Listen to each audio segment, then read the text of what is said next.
He calls himself the most traveled man in the U.S., and he just wrapped up his most recent trip around the country right here in the Valley. Yeah, he's been traveling for nearly 20 years. Channel 5's Deontay Maroney shows us what started his journey.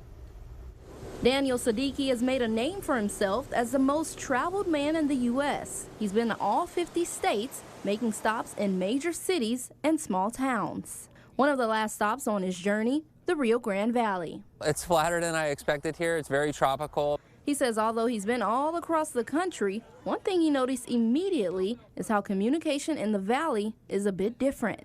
You see signs in Spanish. You see officers, police officers speaking in Spanish. One thing he really enjoyed was exploring the border. It's a lot of openness, a lot of nature. It's actually well done up, more than I thought in El Paso. Like, it's pretty inviting. So how did his travels all begin? Because I couldn't find a job out of college. The University of Southern California economics graduate applied to 120 jobs and was rejected by all of them. That led to what he calls living the map.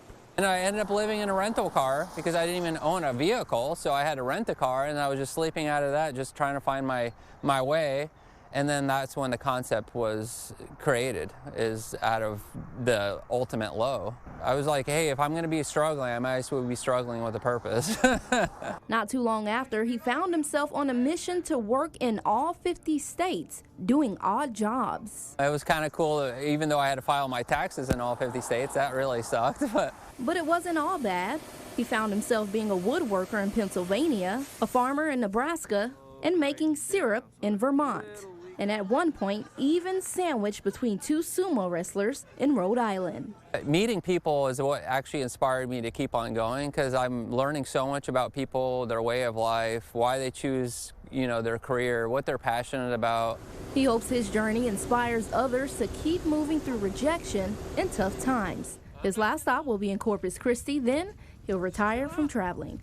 Deontay Maroney, Channel 5 News.